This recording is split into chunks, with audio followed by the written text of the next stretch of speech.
My name is Richard Santiago II. I'm a visual artist based out of Atlanta, and this is Our Atlanta.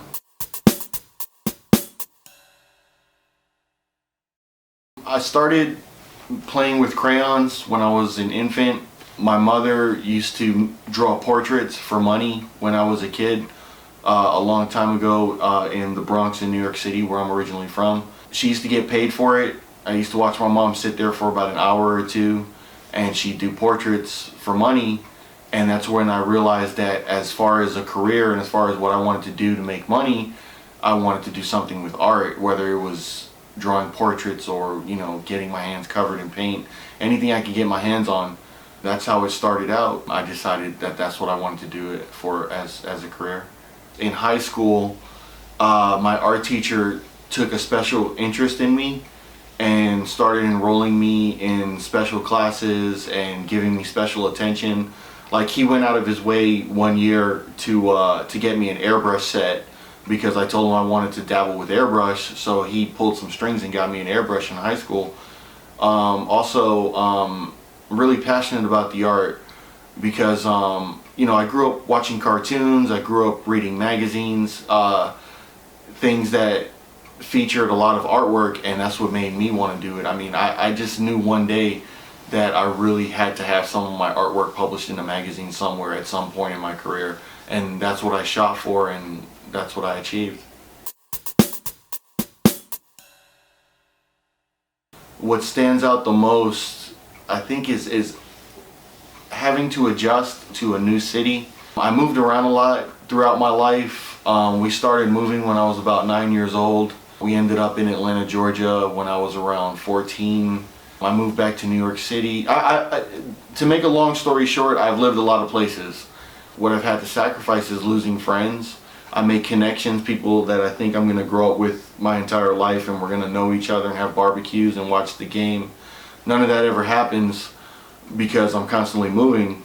I think when it comes to my art career, the risk that I've taken has been, do I put my art career first, or do I put my secular career first? Do I put my full-time job first?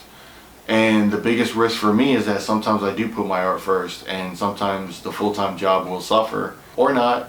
Sometimes I can swing both, but it gets complicated sometimes.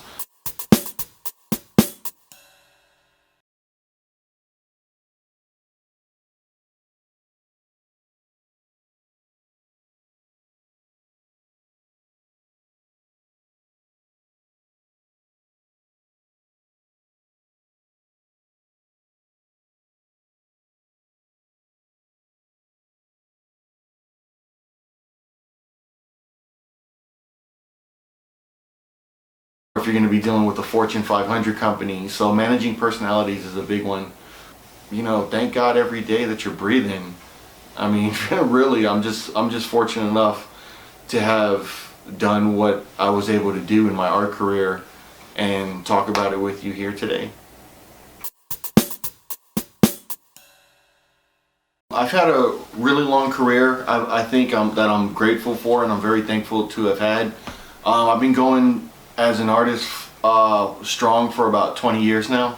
I've learned a lot of things along the way. One of the things that gave me my start was that I was a graffiti artist. I would tag. I was a vandal until an event took place in my life where I changed.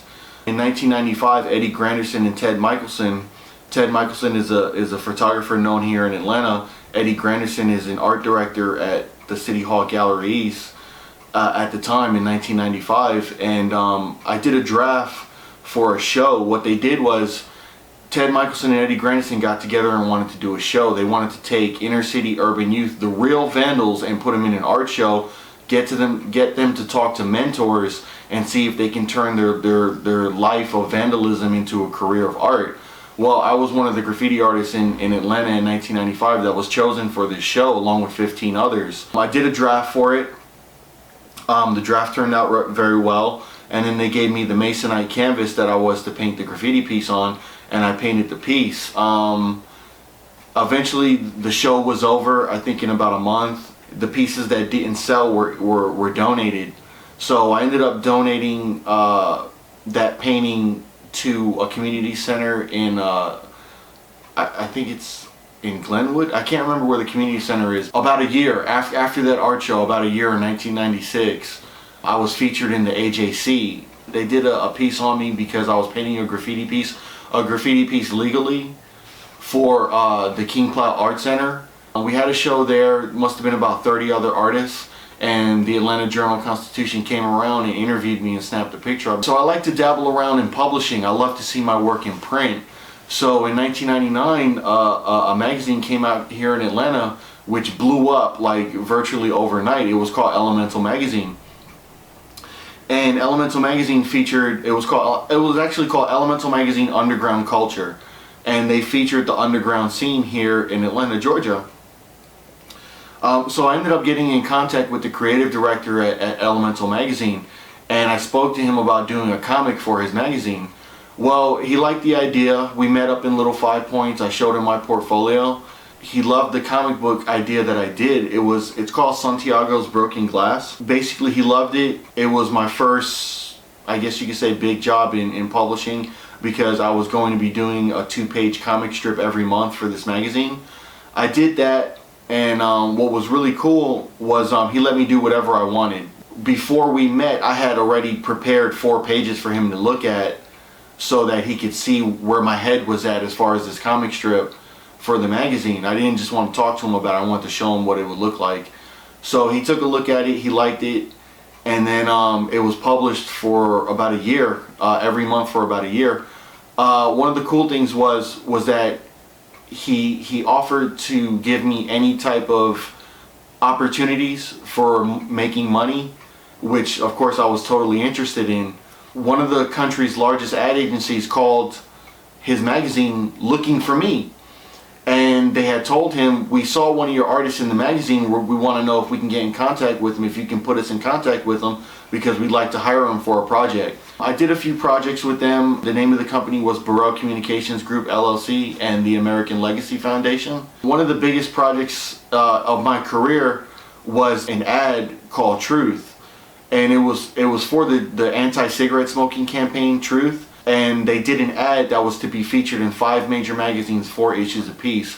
One of them was the Source magazine, Double XL, Fader, Elemental Magazine, and a few other magazines. That was one of the biggest highlights in my career, was because I was featured in 5 major magazines, 4 issues apiece, and I thought that was really cool. Years have gone by, I've been doing logos, illustrations here and there, and then I got a phone call in 2007 where a friend of mine named John Jennings, who's also a very talented artist and author and illustrator and graphic designer, among other things, he called me up and said, hey, I'm putting together this book. It's going to feature minority comic book artists from all over the country that have been published doing, in the comic book field. So he called me up and told me, hey, would you like to be a part of this? I said, yes, I would. So it took about 3 years for this project to get entirely underway and to get the ball rolling. In 2010, he found a major publisher, and the book was published nationwide. So Black Comics was really cool. It turned out to be really big. I'm in there with some really big names like Dawood Anyawile, the creator of Brother Man, Dictator of Discipline. He's a really cool feature in that Black Comics book. Another one of my favorite artists is Larry Stroman, who was back in the Marvel days doing X Factor. He also worked for Image Comics, so I thought that was pretty cool.